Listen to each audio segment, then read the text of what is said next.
Bonjour à toutes et à tous. Merci de vous être inscrits aussi nombreux à notre webinaire. Nous allons commencer lentement, mais sûrement en laissant le temps aux dernières personnes qui souhaitent nous rejoindre d'arriver. Il est 11h30.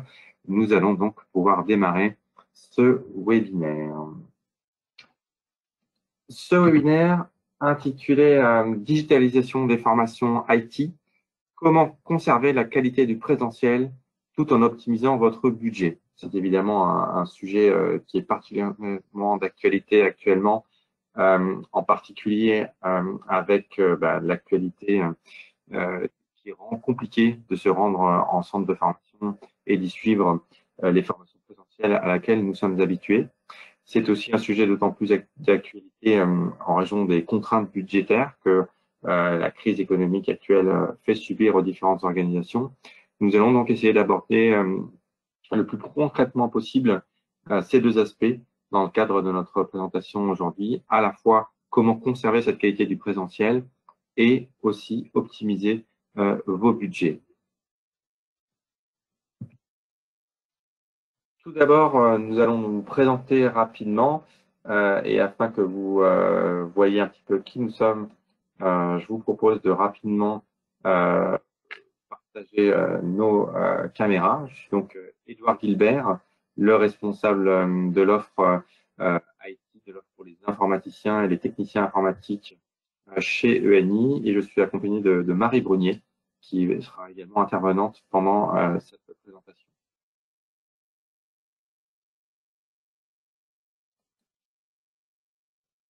Voilà. Je vais couper la caméra pour qu'on puisse se concentrer sur la présentation. Rapidement, pour présenter le déroulé de notre webinaire, on va commencer par se présenter, nous, ENI, et puis notre offre Belearn, afin que vous sachiez vraiment précisément d'où on vient, et ça expliquera aussi un petit peu eh bien, comment on est capable de répondre à cette notion de digitalisation de l'offre présentielle pour vous la proposer derrière eh bien, en format digital. On reviendra sur tout ce qui sont les défis et les enjeux actuels de la formation IT, parce que c'est vraiment quelque chose de spécifique avec un marché qui est particulier, la formation des profils informaticiens. On verra ensemble en quoi le e-learning peut répondre à ces enjeux. Et on abordera ensemble, effectivement, comme je l'évoquais rapidement, comment bénéficier de cette synergie du groupe ENI qu'on va vous présenter pour justement être capable eh bien, de conserver cette qualité du présentiel en digital en prenant l'exemple, un exemple d'un cours qu'on va lancer prochainement au mois d'avril, qui serait le cours Docker pour Linux, et en vous expliquant un petit peu quelles sont les étapes qu'on peut mettre en place eh bien, dans le cadre de cette digitalisation d'un parcours. On abordera évidemment la notion du budget, puisque c'est aussi le nerf de la guerre, de savoir effectivement comment à l'aide de cette digitalisation de votre offre de formation présentielle, vous serez aussi capable eh bien, de former peut-être plus de monde avec un budget plus restreint pour être capable de conserver cette possibilité de formation de vos salariés. Je vais commencer par passer la main à Marie Brunier qui va vous présenter rapidement le groupe ENI. Alors, le groupe ENI, son ADN, c'est vraiment la formation à l'informatique. ENI la pratique depuis 40 ans. On est vraiment spécialisé dans ce domaine. Il faut savoir qu'à l'origine, nous sommes une école supérieure d'informatique. On est toujours une école d'informatique. On forme environ une centaine d'informaticiens par an. Par ailleurs, on a un centre de formation qui accompagne la formation des informaticiens dans vos entreprises au quotidien. Et par ailleurs, un éditeur de livres et vidéos, à l'origine livres papier, si je puis dire, et bien sûr, tout s'est digitalisé petit à petit. Et donc, on est un spécialiste des formations e-learning. C'est dans ce cadre qu'on se rencontre aujourd'hui. Alors, ce que je vous propose, c'est qu'on passe à la slide suivante. Donc, pour vous résumer ENI en quelques chiffres, on génère environ 22 millions de chiffres d'affaires pour 240 salariés. On a de très nombreux agréments, Datadog, Microsoft, etc. Gage de qualité s'il en est. Par ailleurs, on génère environ 20 000 e-formations par mois, ce qui vous garantit vraiment une assise technique. Hein. On a vraiment l'infrastructure qui va bien pour vous accompagner au quotidien sur vos besoins de formation et vous bénéficiez bien entendu par ailleurs de 40 ans d'expérience. Alors 40 ans d'expérience sur de la formation multimodale, qu'il faut savoir qu'ENI fait aussi bien de la formation e-learning, du blended learning, du présentiel, du distanciel. On est vraiment présent sur la formation informatique d'une manière générale. Et on va vous accompagner, et là on va pouvoir passer également à la slide suivante, sur des besoins aussi bien à destination des end-users qu'à destination des informaticiens. Côté end-user, donc ça va être, on va accompagner en fait votre population utilisatrice d'outils numériques sur leur formation du type Word, Excel, PowerPoint, Outlook, Access, Office 365, Windows 10. Pour ces thématiques, et d'ailleurs c'est valable pour toutes les versions d'Office, on pourra vous accompagner via notre technologie unique MediaPlus, qui permet de former vos stagiaires en réel dans le logiciel, directement dans le logiciel d'études, sachant qu'on est leader en Europe avec cette technologie. Et par ailleurs, donc on pourra également les former sur Photoshop, InDesign, etc., si je puis dire. Par ailleurs, pour les informaticiens, on va vraiment accompagner vos informaticiens au quotidien sur leurs besoins de formation dans votre entreprise. Alors, à l'aide de bibliothèques numériques, à l'aide de e-formation, sur des thématiques aussi diverses que PHP, Azure, SQL, Windows Server 2019, C#, etc. Ce que je vous propose, c'est qu'on passe à la suite. Je vais redonner la main à mon collègue. Merci Marie. Je vais présenter rapidement notre démarche pédagogique. Qu'est-ce qu'on propose? Quelle est effectivement l'offre que ENI peut mettre à votre disposition? Et cette démarche pédagogique, elle se découpe en 3 étapes. La première étape, ça va être de mettre à disposition de vos, excusez-moi, je suis parti en arrière, de vos informaticiens, une offre pour explorer le plus de contenu possible en termes de contenu de formation. La deuxième approche, la deuxième étape sera de mettre à disposition des contenus de formation pour se former. Autant la première partie en explorer, on sera sur du micro-learning, du libre accès à une multitude de ressources. Autant sur la deuxième étape, former, on sera vraiment sur des formations. Ce sera ça dont on parlera un petit peu plus profondément après, avec des formations très complètes. Et la troisième étape, ça sera d'emmener vos équipes, vos apprenants jusqu'à de la certification. Je vous propose, c'est de voir un petit peu ces 3 étapes de manière un peu plus précise. La première étape, l'idée, comme je l'évoquais, c'est vraiment d'inscrire vos collaborateurs dans une culture d'apprenante avec une mise à disposition de contenu en libre accès sur les thématiques IT les plus larges possibles.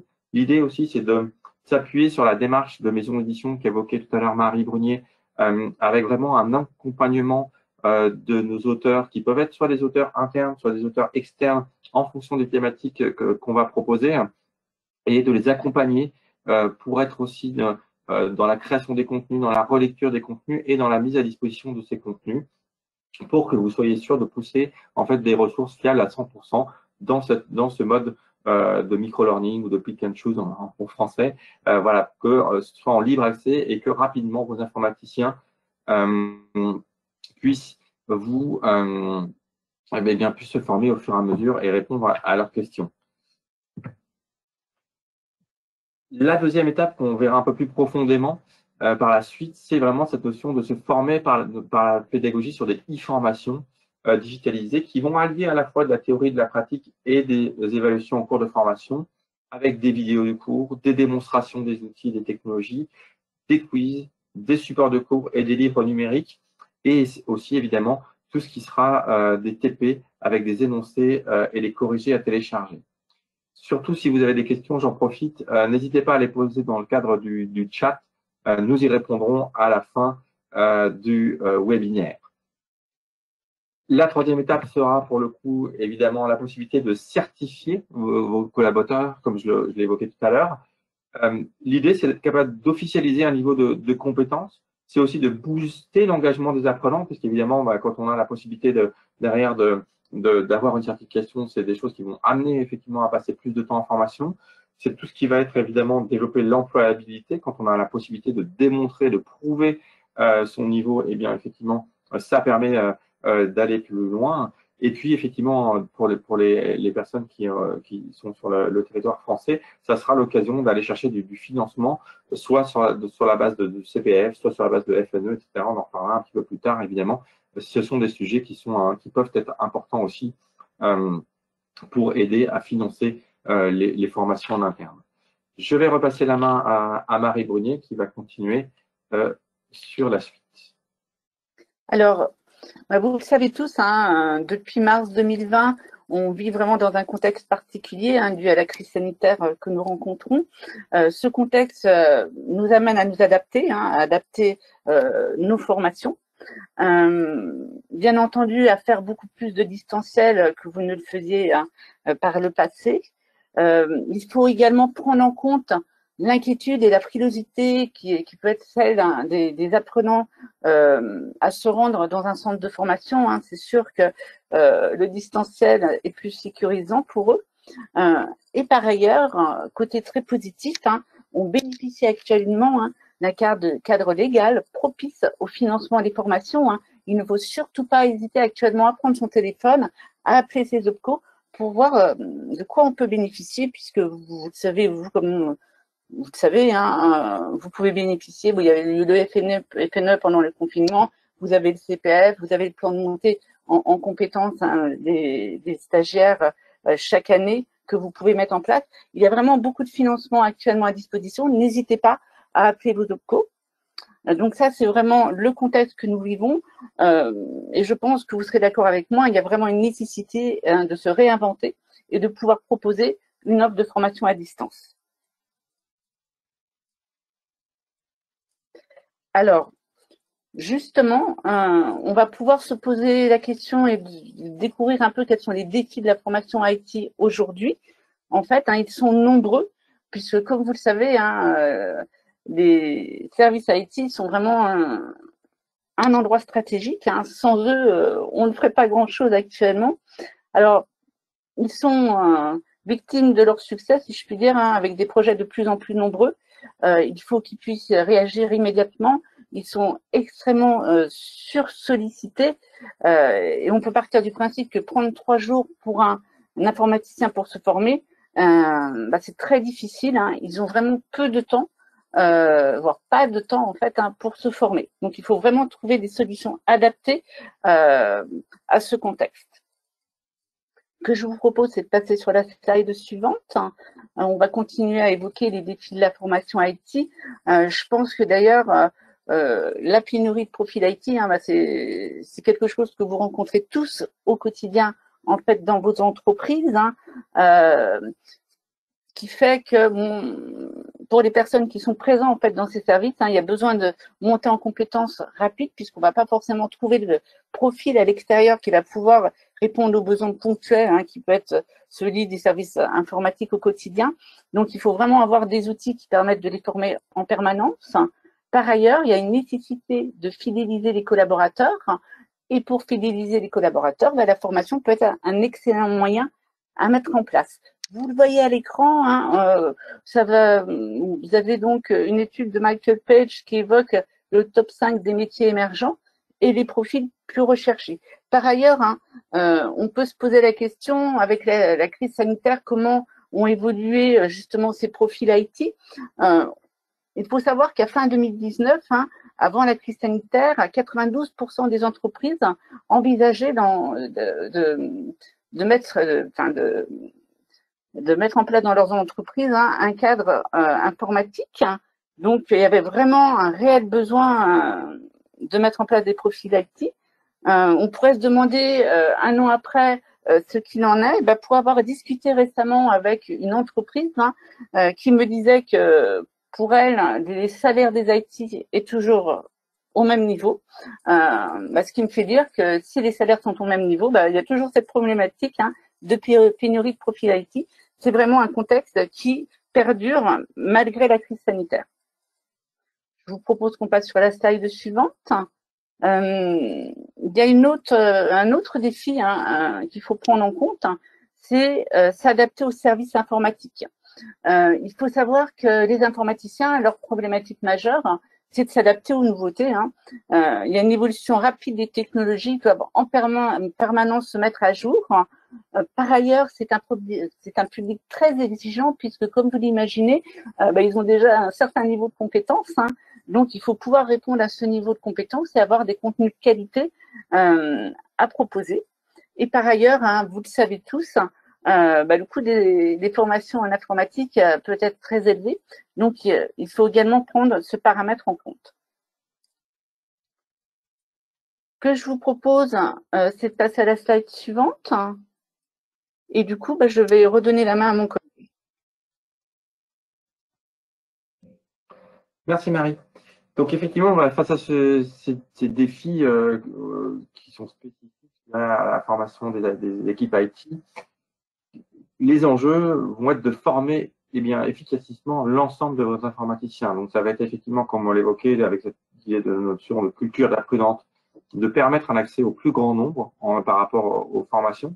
Ça va être garantir une qualité pour avoir toujours des contenus à jour et aussi en français, parce que ce sera évident que ce sera toujours plus simple d'être capable de se former quand on le fait dans sa langue natale, d'être toujours capable d'avoir des nouveautés. Vraiment, une des choses qui caractérise la formation des informaticiens, ça va être que rapidement des compétences peuvent devenir obsolètes face au rythme des sorties, des nouvelles versions, des nouvelles technologies, etc. etc. Donc, toujours cette importance d'être en veille sur ces nouveautés.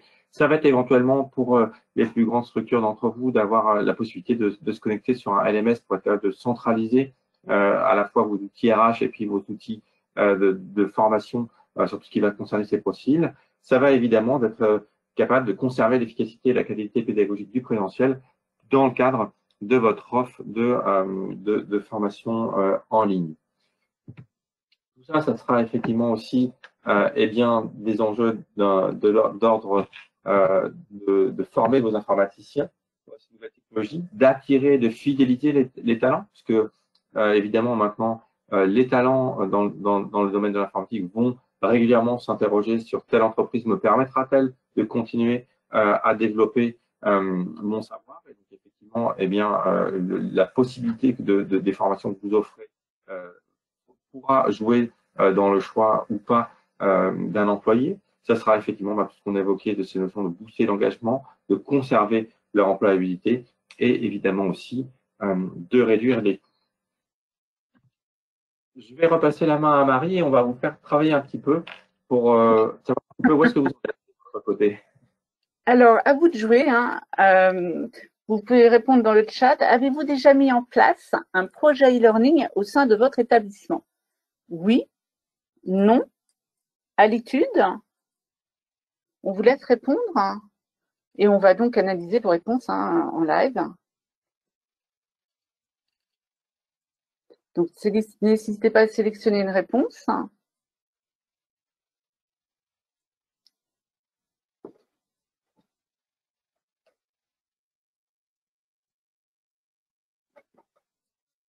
Alors, on va vous laisser encore quelques secondes.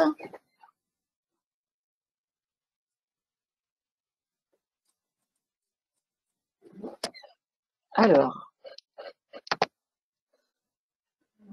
vous avez déjà, et ça c'est une bonne chose, déjà mis en place des projets e-learning à 69%, 12% non, et c'est à l'étude 19%. Donc pour les 19%, c'est parfait, on intervient au bon moment. Pour les autres, ça serait intéressant de voir en fait, de comparer votre vécu par rapport à ce qu'on va vous présenter aujourd'hui. Et pour ceux qui n'ont pas encore mis en place, c'est le moment de voir un peu comment vous pouvez fonctionner en prenant des bonnes pratiques. Je vous propose qu'on reprenne le cours du webinaire. Alors, on va pouvoir justement répondre à la question clé que vous avez à l'écran. En quoi le e-learning répond-il à ces enjeux? Il y répond avec, comme vous voulez voir à l'écran, pas mal de points très positifs. Il faut savoir que, tout d'abord, l'avantage de l'e-learning, c'est que c'est disponible immédiatement. En fait, quand vous mettez en place un abonnement e-learning, on va vous créer un portail de formation. Sur ce portail de formation, on va aller mettre les contenus, on va aller mettre les licences qui correspondent et après, vous serez en toute autonomie. Vous aurez à disposition votre portail, vos contenus et en fonction des besoins des stagiaires, vous pourrez vraiment les utiliser comme vous voulez à n'importe quel moment. On vous demande la mise en place d'une formation un jeudi, le vendredi, elle peut être en place. Donc, c'est vraiment un confort et pour les informaticiens, une réactivité essentielle et très facile à mettre en place. Par ailleurs, vous allez donc pouvoir uniformiser, individualiser vos formations, uniformiser l'avantage. Si vous avez 10 personnes à former sur Azure, par exemple, vous pourrez leur mettre en place cette formation et tout le monde sera formé de la même façon. Donc, pour vous, c'est vraiment un gage de qualité et facile à mettre en place encore une fois. Par ailleurs, vous pourrez individualiser vos formations puisque si vous avez quelqu'un qui souhaite se former sur Azure, une autre personne qui souhaite se former sur Windows Server 2019, C#, etc., vous pourrez vraiment mettre à chaque personne la formation qui va bien. Donc, d'un côté, uniformiser les formations, de l'autre côté, les individualiser en fonction des besoins de chacun. Par ailleurs, on évoquait tout à l'heure le problème des informaticiens qui doivent réagir en fonction des nouveautés en permanence. Et les contenus e-learning, ça vous permet vraiment d'avoir des contenus très vastes à disposition. Donc, c'est un avantage considérable de ce point de vue-là. Autre avantage, on l'évoquait, les services informatiques sont surbookés. La flexibilité accrue des plannings IT, vous pouvez le faire sans problème avec de l'e-learning, puisque les informaticiens vont pouvoir s'organiser comme ils le veulent pour se former. S'ils ont envie de se former 3 heures tel jour, arrêter la formation et la reprendre une semaine après, se former le soir ou le matin, ils peuvent le faire. C'est vraiment des contenus disponibles 24 heures sur 24, 7 jours sur 7. Donc, c'est très facile encore à mettre en place pour les stagiaires. Et par ailleurs, il ne faut pas se le cacher, c'est un gain de temps pour les équipes RH formation, puisqu'ils ont le portail à disposition. Il n'y a plus besoin de rentrer en contact avec des centres de formation par ailleurs pour mettre en place des formations en distanciel ou en présentiel. Il y a le portail de formation, il y a les contenus. Et du coup, en fonction des besoins des stagiaires, on va les mettre en place, les cursus. Donc, c'est top pour vous. Gain de temps considérable. Et par ailleurs, vous pourrez suivre la progression des stagiaires. Je vous propose maintenant qu'on passe aux slides suivantes. Et du coup, je vais redonner la main à Edouard. Merci Marie. Donc effectivement, quelle est notre approche pour vous proposer de conserver la qualité du présentiel en digital? Notre approche, ça va être de vous faire bénéficier de la synergie du groupe ENI. Tout à l'heure, effectivement, Marie Brunier évoquait que nous sommes un groupe avec 3 métiers. Nous sommes une école pour former des informaticiens en formation initiale. Nous sommes un centre de formation pour faire de la formation continue pour des informaticiens sur des formats plus courts que l'école où on sera sur des formations diplômantes. Et l'idée, ça va être de vous faire bénéficier de cette synergie entre nos écoles, nos centres de formation et notre maison d'édition. Tout d'abord, sur nos centres de formation et nos écoles, on va être capable de s'appuyer sur ce savoir-faire pour définir quels sont les sujets les plus porteurs, quels sont les sujets les plus demandés. J'évoquais tout à l'heure effectivement l'exemple de Docker pour Linux, qui est une formation qu'on va sortir sur le mois d'avril. On aurait pu aussi parler d'Azure, de PowerShell, de Git, de la cybersécurité aussi, qui est des choses qui sont très demandées. Et donc, on va s'appuyer sur les formateurs par rapport à ces thématiques que nous avons sélectionnées pour les engager dans le processus de digitalisation. L'idée de s'appuyer sur les formateurs, ça va être de s'appuyer sur l'expertise et les compétences techniques de personnes qui font des formations présentielles au quotidien, qui ont l'habitude de former soit des informaticiens débutants ou à un niveau intermédiaire, soit des gens qui viennent chercher de l'expertise, pour s'appuyer en fait sur leur savoir-faire et voir un peu quels sont les thématiques qu'il faut mettre en avant, quels sont les concepts qui sont importants à présenter, quelles sont les difficultés en général auxquelles sont confrontés les apprenants qui vont venir en formation dans l'enceinte de présentiel pour mettre tout ça en place dans le cadre d'un process de digitalisation. Et pour ce qui va être de la digitalisation, on va s'appuyer sur le savoir-faire de notre maison d'édition, qui est effectivement eh bien, une maison experte pour tout ce qui sera la digitalisation de livres numériques, de vidéos d'apprentissage, de parcours d'apprentissage.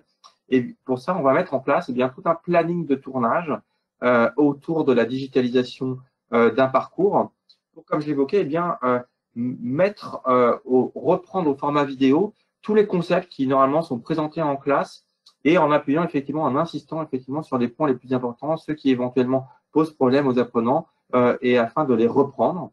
Ça va être aussi évidemment de préparer l'enregistrement des démonstrations puisque c'était un rôle effectivement extrêmement important de nos informaticiens, enfin de nos apprenants, pardon, de nos formateurs, je vais y arriver, en présentiel, de démontrer, de présenter et évidemment l'ensemble de l'usage des technologies ou des logiciels qui vont être appris en formation et de préparer des TP qui derrière, parce que c'est quand même ça aussi l'objectif, vont permettre à l'apprenant de travailler en autonomie et donc tout ça pour enfin se rapprocher le plus possible du présentiel dans une offre digitale. Tout ça pour aboutir effectivement à ce que l'apprenant puisse travailler en autonomie. Et donc, pour se rapprocher le plus possible du présentiel, il est à disposition eh bien, les cours vidéo du formateur. On essaiera de faire des cours vidéo qui seront de quelques minutes pour retrouver facilement des chapitres et retrouver facilement l'information au fur et à mesure. Ce sera évidemment eh bien, de retrouver les démonstrations enregistrées. Ce sera évidemment aussi la mise à disposition de tous les éléments nécessaires pour refaire derrière des travaux pratiques avec des fiches de synthèse. Et ce sera aussi une offre spécifique à la digitalisation avec des quiz. L'idée étant que pour s'auto-évaluer tout au long de la formation, l'apprenant puisse évidemment eh bien, se tester, s'auto-évaluer par le biais de quiz tout au long de sa formation à l'issue de chacun des chapitres. Toujours pour se rapprocher le plus possible du présentiel, l'idée, ça sera aussi éventuellement de pouvoir aller plus loin sur certaines thématiques en vous proposant, pour ceux qui le souhaiteraient, eh bien, un environnement de travail virtuel pour la réalisation des TP avec la possibilité eh bien, de rentrer du code, de tester son code afin de voir si on obtient effectivement les résultats souhaités. Et ce sera aussi sur certaines thématiques eh bien, la possibilité d'accompagner ce travail en autonomie par du tutorat à distance, par le biais d'échanges asynchrones par mail tout au long d'une période qui permettront d'échanger avec un expert sur le sujet et aussi par le biais de rendez-vous téléphoniques qui permettront là aussi d'échanger sur le cours, sur les difficultés rencontrées éventuellement, sur des exercices, afin d'échanger là aussi avec un expert sur la thématique. Tout ça pour se rapprocher le plus possible à nouveau aussi du présentiel tout en restant au format digital. Ce que je vous propose, eh bien, entre guillemets, c'est après un petit peu de cette théorie de rentrer un peu plus dans la pratique en vous montrant rapidement un aperçu de à quoi peut ressembler eh bien, une formation sur notre portail de formation qu'évoquait Marie tout à l'heure.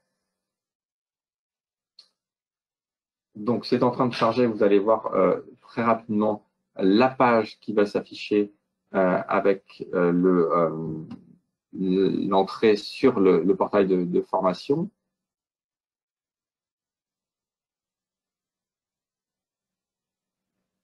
Ou pas. Alors, c'est le petit souci du direct.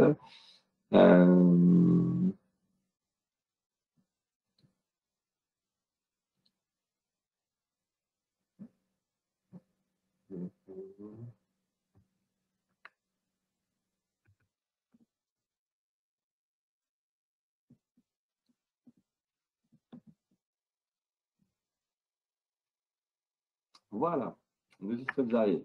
Merci de votre patience. Donc, vous voyez ici effectivement désormais mon écran avec une entrée vers notre portail de formation. Portail de formation qui va donner effectivement l'accès à ce qu'on évoquait tout à l'heure, à savoir les ressources à la fois sur le mode explorer avec l'ensemble des cours vidéo et des livres qui peuvent être mis à votre disposition, avec les favoris sur lesquels l'apprenant peut revenir rapidement. Et avec l'ensemble des nouveautés, on évoquait tout à l'heure cette notion de l'importance de se tenir au niveau par rapport aux nouvelles versions, aux nouveaux logiciels qui sortent, aux nouvelles technologies. Nous sortons tous les mois des nouveautés qui vont être rajoutées, évidemment, tous les mois directement dans votre abonnement.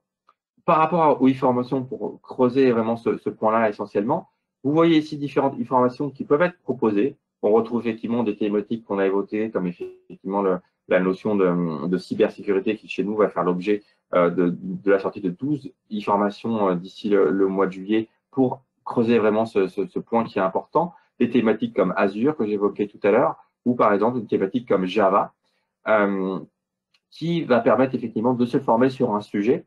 On va retrouver effectivement, comme je l'évoquais tout à l'heure, donc les possibilités d'aller, si éventuellement la personne le souhaite, d'avoir accès à des plateformes de TP, d'avoir accès à une assistance pédagogique sur la forme du tutorat. On va retrouver ici sur le côté les différents chapitres qui vont être proposés, effectivement, avec effectivement, comme je l'évoquais tout à l'heure, des vidéos présentant les explications du formateur, des vidéos de démonstration par la suite également, avec des TP ensuite aussi, qui vont permettre à l'utilisateur de reproduire par lui-même en autonomie des exercices, et avec effectivement des notions de quiz qui à chaque fois permettront effectivement de s'auto-évaluer à l'issue de chacun des chapitres. On a toujours la possibilité d'avoir un moteur de recherche, c'est quelque chose qui est aussi possible évidemment dans les livres ou aussi dans les cours vidéo, pour aller directement chercher de la formation. Et vous voyez qu'on sera sur des séquences de formation qui seront à chaque fois de quelques minutes. Donc tout ça est effectivement disponible et nous serons ravis, si vous le souhaitez, à l'issue de cette présentation, de vous proposer des accès de test si vous souhaitez évidemment tester cette offre de formation. On va revenir sur la partie présentation.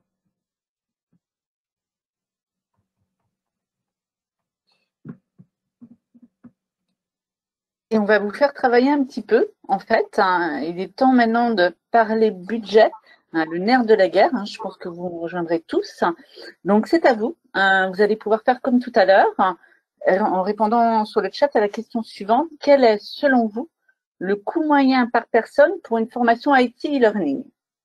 Moins de 350 €, entre 350 € et 500 €, entre 500 et 1000 €, entre 1000 € et 2000 €, 2000 € et plus.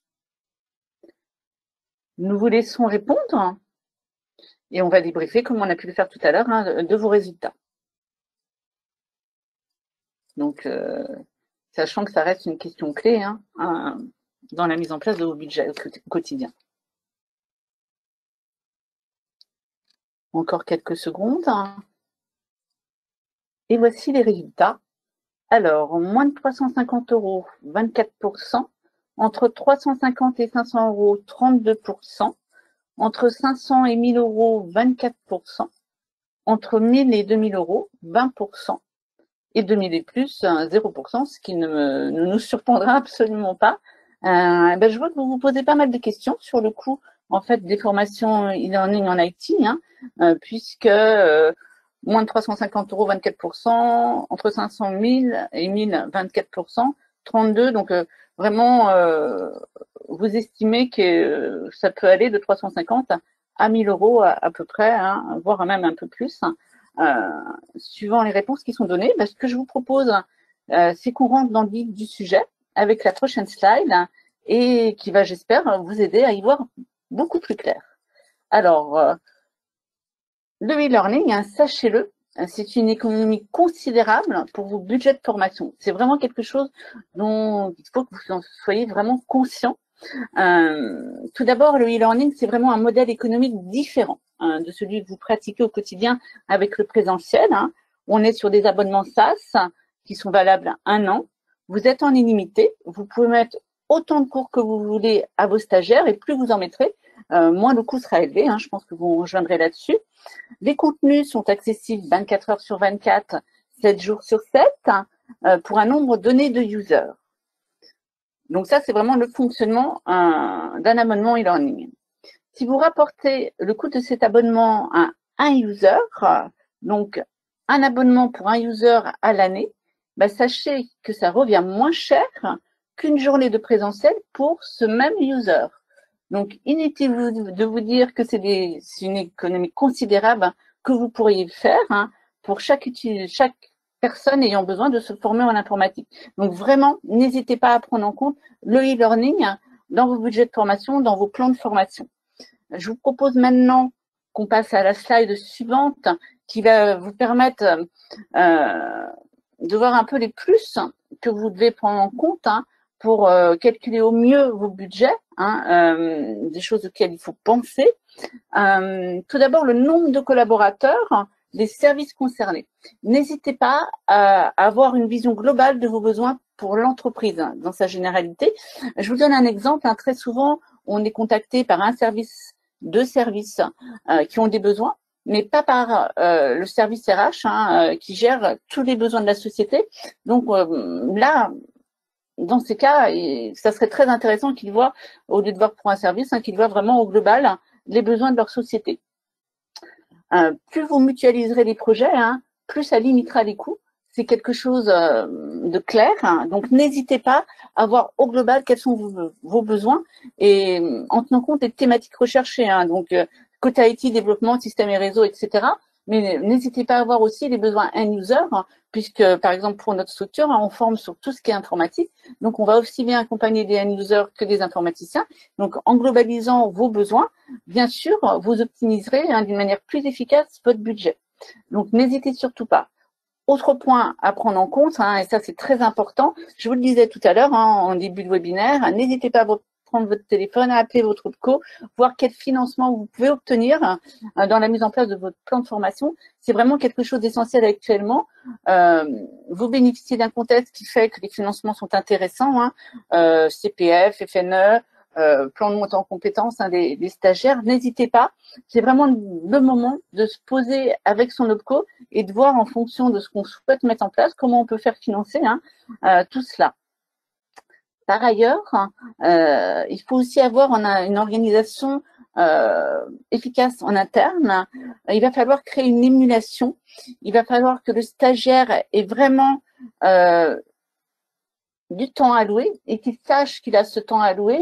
C'est comme ça qu'il va pouvoir être en confiance et se former efficacement. N'hésitez pas à impliquer les managers, ça créera une émulation positive. Et en plus, les stagiaires seront confortés si leur manager leur dit que c'est intéressant pour eux de se former, etc. Ça ne sera que bénéfice. Donc, c'est important pour booster l'engagement des stagiaires derrière. Donc, pour résumer, ayez une vision globale de votre projet de formation IT dans votre entreprise. N'hésitez pas à avoir une vision aussi des thématiques recherchées.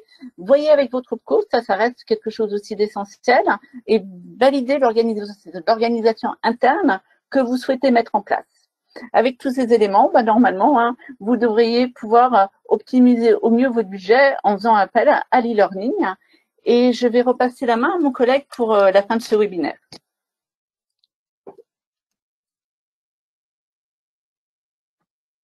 Merci Marie. Nous allons prendre vos questions-réponses dans le chat. On en a déjà eu quelques-unes qui sont apparues pendant la présentation.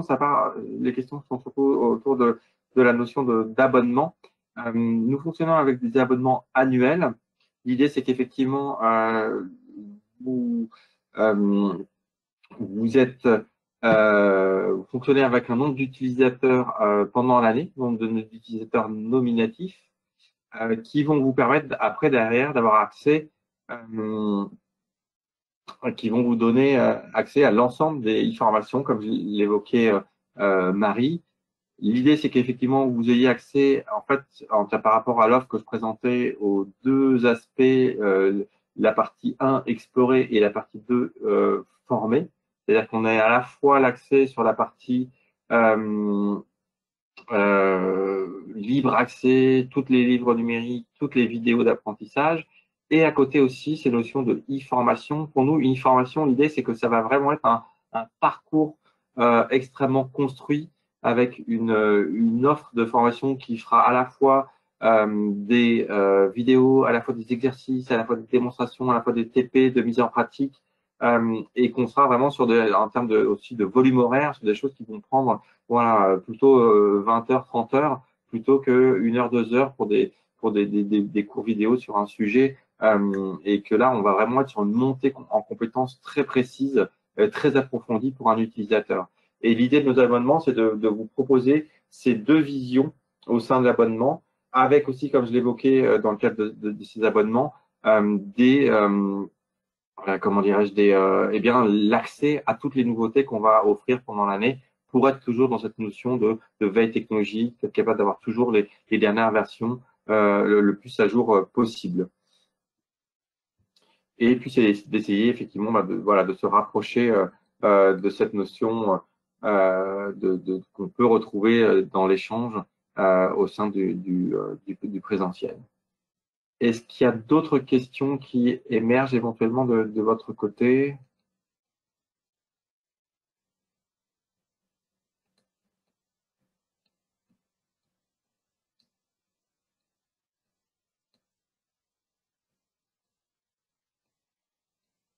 Non, voilà, les questions étaient essentiellement effectivement sur les questions de fonctionnement de l'abonnement. Et donc effectivement, oui, on est vraiment sur un utilisateur nominatif, c'est-à-dire que l'idée, on a à nouveau des questions sur ce sujet, c'est que vous avez la possibilité d'inscrire un certain nombre d'utilisateurs pendant l'année en fonction de votre abonnement. Ça aura un impact aussi sur le coût, hein, puisqu'on sera sur un coût dégressif par utilisateur qui baissera. Plus vous aurez d'utilisateurs dans votre abonnement, plus le coût sera dégressif. Et effectivement, comme l'évoquait Marie, vous avez accès à la totalité du catalogue. On peut tout à fait, on a une question par rapport à ça aussi, le catalogue de formation peut éventuellement être consulté en amont d'un abonnement. On peut vous envoyer le catalogue en entier pour que vous ayez une vision de ce qui existe. Et on sera ravi aussi de vous donner, comme je l'avais évoqué un petit peu de vive voix, quelques prévisions de sortie pour les prochaines semaines, les prochains mois, pour que vous puissiez aussi voir qu'est-ce qui va arriver si ça fait partie de vos problématiques en termes de formation.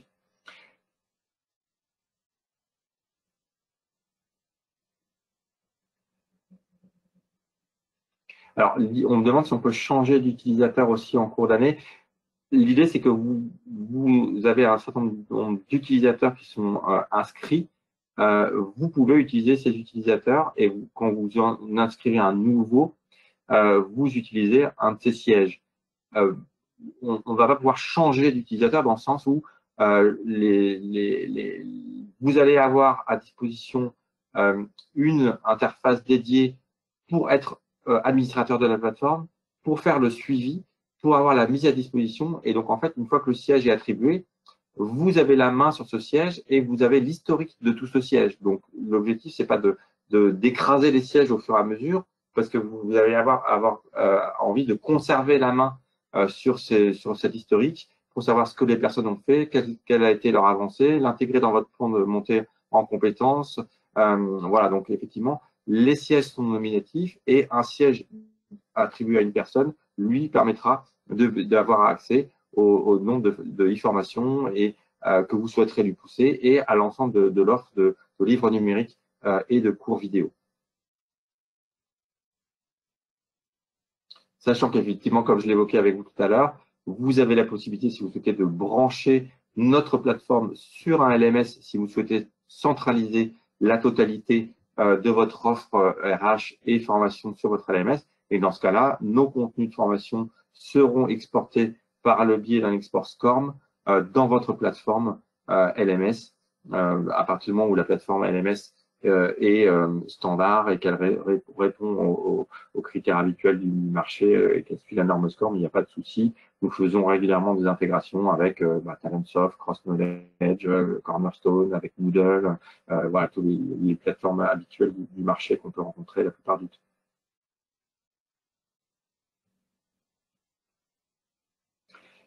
Eh bien, écoutez, s'il n'y a pas de questions supplémentaires, nous allons tout simplement clôturer